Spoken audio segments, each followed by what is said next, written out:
Welcome to my YouTube channel learn stock market in Kannada.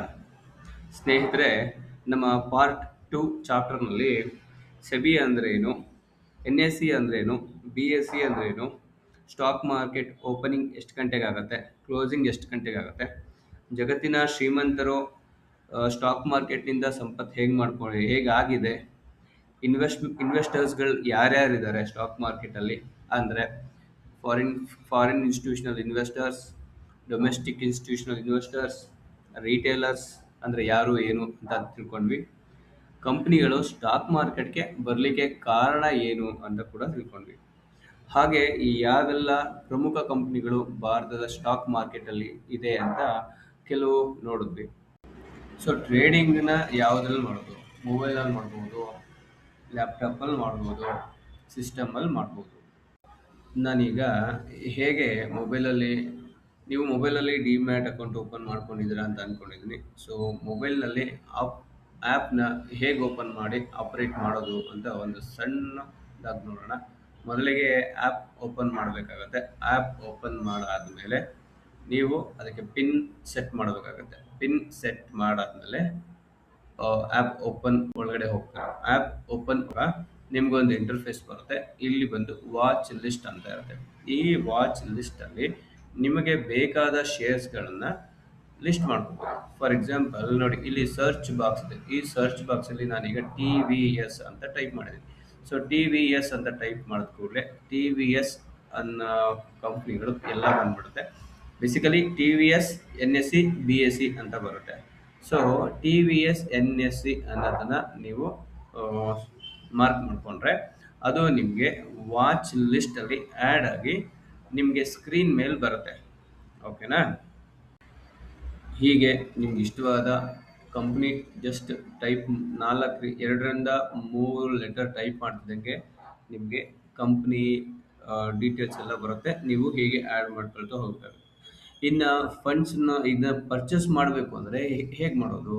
So purchase ಮಾಡಬೇಕು ಅಂತಂದರೆ ನಿಮ್ಮ demat ಮತ್ತು ಟ್ರೇಡಿಂಗ್ ಅಕೌಂಟಲ್ಲಿ ಹಣ ಇರಬೇಕಾಗತ್ತೆ. ಟ್ರೇಡಿಂಗ್ ಅಕೌಂಟ್ ಅಂತ ಹೇಳಿದ್ರೆ ಜಸ್ಟ್ ನೀವು ಏನು ಪರ್ಚೇಸ್ ಮಾಡಿರ್ತೀರಾ, ದುಡ್ಡು ಎಷ್ಟು ಖರ್ಚಾಗಿದೆ, ಯಾವ ಶೇರ್ಗೆ ಎಷ್ಟು ಹೋಗಿದೆ ಅಂತ ನೋಡ್ಕೊಳ್ಳೋಕ್ಕೆ ಅದೊಂದು ಅಕೌಂಟ್ ಇರುತ್ತೆ. ಅದು ಡಿಮ್ಯಾಟ್ ಮತ್ತು ಟ್ರೇಡಿಂಗ್ ಅಕೌಂಟ್ ಯೂಶಲಿ ಎರಡು ಒಟ್ಟಿಗೆನೇ ಇರುತ್ತೆ, ಎಲ್ಲ ಕಡೆ ಒಟ್ಟಿಗೆನೇ ಇರುತ್ತೆ.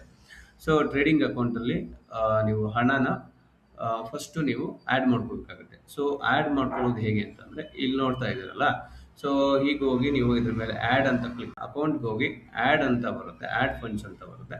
ಫಂಡ್ಸ್ ಮೇಲೆ ಆ್ಯಡ್ ಮಾಡಿಬಿಟ್ಟು ನಿಮ್ಗೆ ಎಷ್ಟು ಬೇಕು ಅಮೌಂಟ್ ಅದನ್ನು ಟೈಪ್ ಮಾಡಿ ನೀವು ನಿಮ್ಮ ನಂಬರು ಗೂಗಲ್ ಪೇಗೆ, ಫೋನ್ಪೇ ಯಾವುದು ಕನೆಕ್ಟ್ ಆಗಿರುತ್ತೆ ಅಲ್ಲಿಗೆ ಕನೆಕ್ಟಿವಿಟಿ ಹೋಗುತ್ತೆ. ಅಲ್ಲಿ ಕನೆಕ್ಟಿವಿಟಿ ಹೋದ ಮೇಲೆ ನೀವು ಫಂಡ್ಸ್ ಟ್ರಾನ್ಸ್ಫರ್ ಮಾಡ್ಕೊಳ್ಬೋದು. ಇನ್ನು ಫಂಡ್ಸ್ ವಿಡ್ರಾ ಕೂಡ ನೋಡಿ ಇಲ್ಲೇ ಕಾಣುತ್ತೆ. ಜಸ್ಟ್ ವಿಡ್ರಾ ಅಂತ ಕೊಟ್ಬಿಟ್ರೆ ನಿಮ್ಮ ಬ್ಯಾಂಕ್ ಅಕೌಂಟ್ ಮುಂಚೆನೇ ಡಿಫಾಲ್ಟ್ ಆಗಿ ಆ್ಯಡ್ ಆಗಿರೋದ್ರಿಂದ ನಿಮ್ಮ ಬ್ಯಾಂಕ್ ಅಕೌಂಟ್ಗೆ ನೇರವಾಗಿ ಹಣ ಬರುತ್ತೆ. T+1 ಡೇ ಅಂತ ಇರುತ್ತೆ. ಅಂದರೆ ಟ್ರೇಡಿಂಗ್ ಡೇ ಪ್ಲಸ್ 1 ಡೇ ಆದಮೇಲೆ ನಿಮ್ಮ ಹಣ ಬರುತ್ತೆ. ಅಂದರೆ ಫಾರ್ ಎಕ್ಸಾಂಪಲ್ ಈಗ ನೀವೊಂದು ಶೇರ್ಸ್ ಪರ್ಚೇಸ್ ಮಾಡಿರ್ತೀರ, ಆ ಶೇರ್ ಮತ್ತೆ ಸೇಲ್ ಮಾಡಿರ್ತೀರ. ಸೇಲ್ ಆಗಿ T+1 ಡೇ ಅಂತ ನಂತರದಲ್ಲಿ ನಿಮ್ಮ ಅಕೌಂಟ್ಗೆ ಹಣ ಕ್ರೆಡಿಟ್ ಆಗುತ್ತೆ. ಜಗತ್ತಿನಲ್ಲಿ ಯಾವ ದೇಶಗಳು ಅತಿ ಹೆಚ್ಚು ಜನ ಸ್ಟಾಕ್ ಮಾರ್ಕೆಟಲ್ಲಿ ಇನ್ವೆಸ್ಟ್ಮೆಂಟ್ ಮಾಡಿದ್ದಾರೆ ಅಂತ ನೋಡೋದಾದರೆ ಯು ಎಸ್ ಎನಲ್ಲಿ 55% ಜನಗಳು ಸ್ಟಾಕ್ ಮಾರ್ಕೆಟಲ್ಲಿ ಇನ್ವೆಸ್ಟ್ ಮಾಡಿದ್ದಾರೆ. ಕೆನಡಾದಲ್ಲಿ 49% ಇನ್ವೆಸ್ಟ್ಮೆಂಟ್ ಮಾಡಿದ್ದಾರೆ.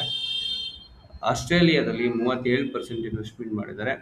ಯುನೈಟೆಡ್ ಕಿಂಗ್ಡಮ್ ಅಥವಾ ಬ್ರಿಟನ್ ಅಥವಾ ಇಂಗ್ಲೆಂಡಲ್ಲಿ 33% ಇನ್ವೆಸ್ಟ್ಮೆಂಟ್ ಮಾಡಿದ್ದಾರೆ. ನ್ಯೂಜಿಲ್ಯಾಂಡ್ನಲ್ಲಿ 31% ಇನ್ವೆಸ್ಟ್ಮೆಂಟ್ ಮಾಡಿದ್ದಾರೆ. ಆದರೆ ನಮ್ಮ ಭಾರತ ದೇಶದಲ್ಲಿ 8ರಿಂದ 10% ಮಾತ್ರ ಸ್ಟಾಕ್ ಮಾರ್ಕೆಟ್ ಇನ್ವೆಸ್ಟ್ಮೆಂಟ್ ಮಾಡಿದ್ದಾರೆ. ಸೊ ಇದೊಂದು ಒಳ್ಳೆ ಅವಕಾಶ. ಜೊತೆಗೆ ಯುದ್ಧ ನಡೀತಾ ಇರೋದ್ರಿಂದ ನಿಮಗೆ ಇದೊಂದು ಅದ್ಭುತ ಅವಕಾಶ ಅಂತ ಹೇಳ್ಬೋದು. ಯಾಕಂತ ಹೇಳಿದ್ರೆ ಫಂಡಮೆಂಟಲಿ ತುಂಬ ಸ್ಟ್ರಾಂಗ್ ಆಗಿರೋ ಕಂಪ್ನಿಗಳ ಶೇರು 30-40% ಡೌನ್ ಆಗಿದೆ. ಆಯಿತಾ? ಸೊ ಹಾಗಾಗಿ ಇನ್ವೆಸ್ಟ್ಮೆಂಟ್ ಮಾಡಿ. ನಿಮಗೆ ಇನ್ನೂ ನೀವು demat account, trading account open ಮಾಡ್ಕೊಂಡಿಲ್ಲ ಅಂತ ಹೇಳಿದ್ರೆ ಡಿಸ್ಕ್ರಿಪ್ಷನ್ನಲ್ಲಿ ಏಂಜಲ್ ಒಂದು ಲಿಂಕ್ ಶೇರ್ ಮಾಡಿರ್ತೀನಿ. ಡಿಮ್ಯಾಟ್ ಮತ್ತು ಟ್ರೇಡಿಂಗ್ ಅಕೌಂಟ್ ಮಾಡ್ಕೊಳ್ಳಿ. ನಿಮ್ಗೆ ಏನಾದರೂ ಡೌಟ್ಸ್ ಇದ್ದರೆ ನನ್ನ ನಂಬರ್ ಕೂಡ ಇರುತ್ತೆ, ಕಾಲ್ ಮಾಡಿ ಸಂಪರ್ಕಿಸಿ. ನಿಮಗೆ ಈ ವಿಡಿಯೋ ಇಷ್ಟ ಆಗಿದ್ರೆ ದಯವಿಟ್ಟು ಲೈಕ್ ಮಾಡಿ, ಶೇರ್ ಮಾಡಿ, ಹಾಗೆ ಸಬ್ಸ್ಕ್ರೈಬ್ ಮಾಡಿ ನಿಮ್ಮ ಸ್ನೇಹಿತರುಗಳಿಗೂ ಕಳಿಸ್ಕೊಡಿ. ಧನ್ಯವಾದಗಳು. Thank you. ನಾಳೆಯಿಂದ ಸ್ಟಾಕ್ಸ್ನ ಹೇಗೆ ಸೆಲೆಕ್ಟ್ ಮಾಡ್ಬೋದು ಅಂತ ನಾವು ನೋಡೋಣ. Thank you.